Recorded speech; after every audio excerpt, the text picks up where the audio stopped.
Andy stood frozen, his heart pounding like a drum.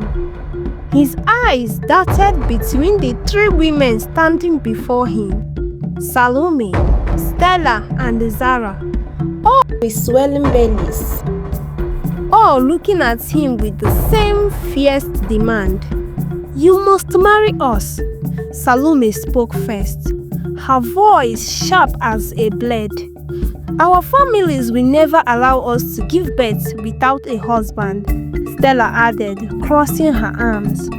"We will not bring shame to our father's houses," Zara concluded, her face dark with determination. Andy swallowed hard. How had he gotten himself into this mess? It had all started with his mother.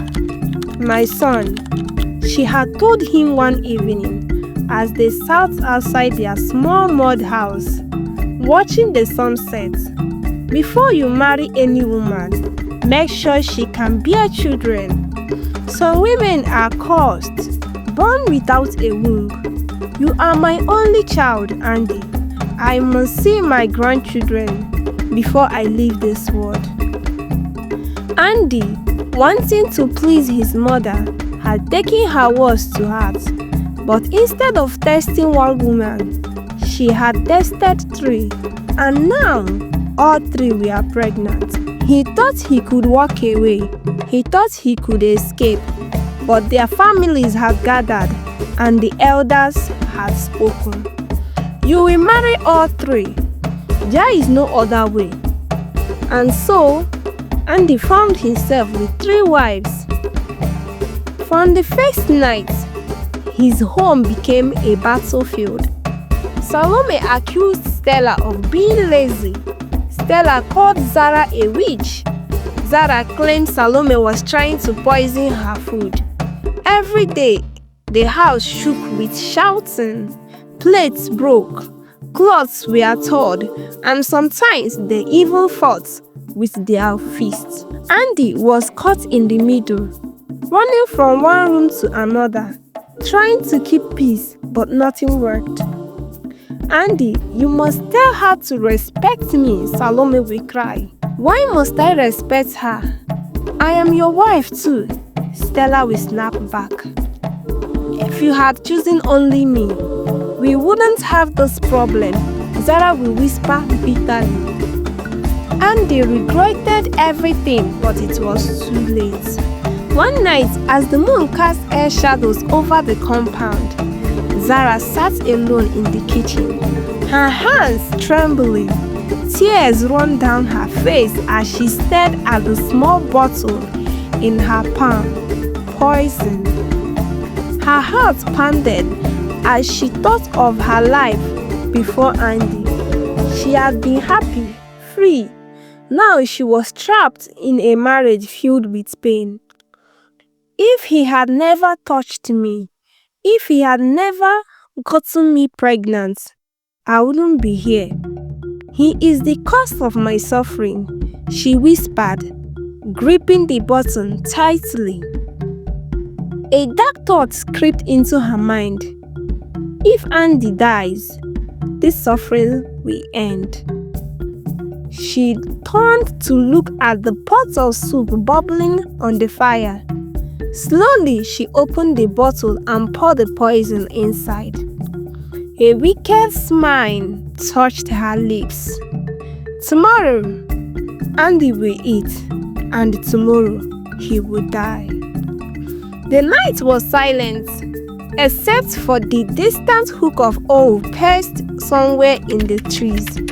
The cold wind whispered through the cracks of the mud house, as if carrying the secrets that only the dead could understand.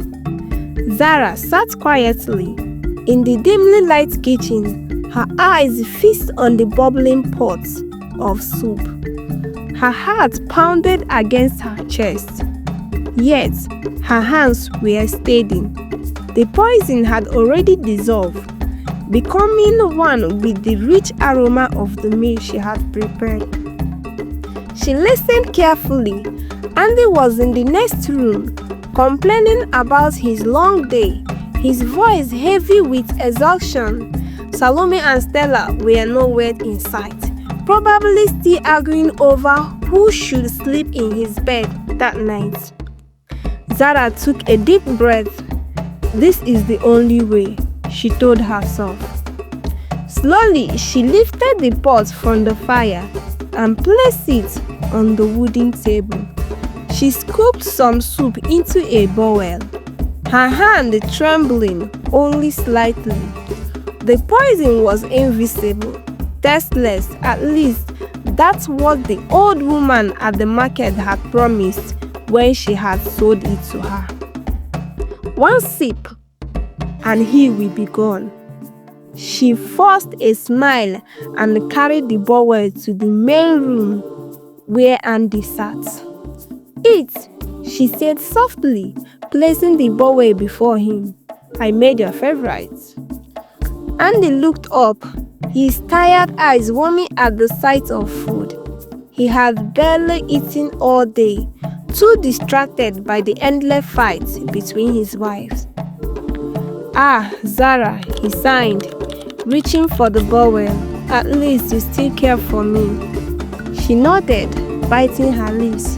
Yes, Andy, I care for you so much that I will free you from this miserable life. Just as Andy lifted the spoon to his lips, the door burst open. Salome stormed in, her eyes blazing with anger. Behind her, Stella followed, arms crossed tightly over her chest. What is going on here? Salome demanded, eyeing Zara suspiciously. What does it look like? Zara shot back. I'm serving my husband food, something you two are too busy fighting to do.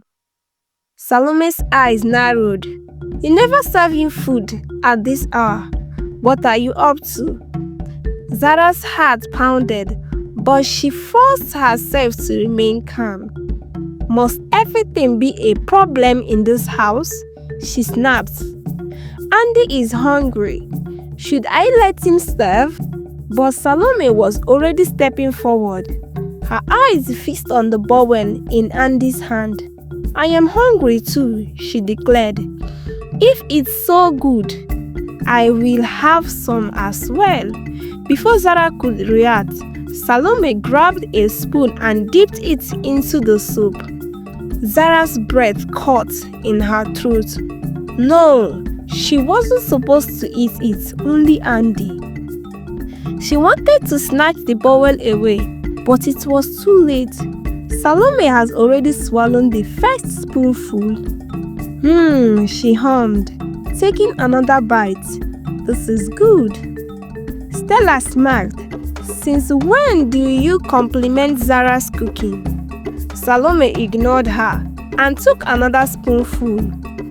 Andy chuckled. If you two keep eating, I might not have anything left, he joked, finally taking his first sip. Zara's hand turned ice cold. The poison was now inside both of them. Zara expected something to happen immediately. She expected Salome and Andy to clutch their throats, gasping for air, their bodies collapsing to the floor, but nothing happened. Minutes passed. Andy and Salome continued eating, chatting as if nothing was wrong. Zara's stomach twisted. Had the old woman lied? Was the poison too weak? Or worse, had she been tricked? Her mind raced, searching for answers. Then suddenly, Salome paused, her spoon hovering over the bowl. Her face twisted in confusion. Why does my stomach feel funny? She muttered. Andy frowned. Are you okay? Salome pressed a hand to her belly. It's burning. Then she let out a sharp gasp. Ah, she cried, doubling over in pain. Andy's eyes widened in alarm. Salome, what's wrong? But before he could move, his own body betrayed him. He clutched his stomach, his breath coming in short gaps. What? What is this? Andy wheezed, his face twisting in anger. Zara's heart pounded as panic grabbed her. This was really happening. The poison was working, but she had made a terrible mistake. She hadn't planned for Salome to eat it. Salome, the loudest, the most aggressive, the one who would never go down without a fight. And now, as the pain twisted through her body, her sharp eyes landed on Zara. "You!" she hissed, struggling to stand. "What do you do to me?" Zara's blood ran cold. Andy groaned, falling to his knee. Stella, who had been watching in shock, finally sprang into action. "Salome! Andy!" she cried, running to their side. "What is happening to you?" Salome pointed a trembling finger at Zara. "She poisoned us," she choked out, her voice barely above a whisper. "She tried to kill us." Stella's head snapped up, her eyes locked onto Zara's, burning with disbelief and fury. "You did this?" she whispered. Zara took a step back. "I didn't mean to." Salome let out a terrible scream before collapsing to the floor. Andy fell beside her, his breathing raged. Stella didn't hesitate. She lunged at Zara, grabbing her by the hair. "You tried to kill our husband?" she screamed. "You wicked woman!" Zara struggled, but Stella was too strong. She dragged Zara towards the door, her grip like iron. The household erupted in chaos. The neighbors heard the scream and came rushing in. And in the midst of it all, Andy lay on the floor, gasping for breath, his vision growing dim. The last thing he saw before darkness swallowed him was Zara's terrified face as Stella shouted, "You will pay for this." After Andy was poisoned, the village healer tried to save him, but it was too late. He died in pain, leaving the entire village in shock.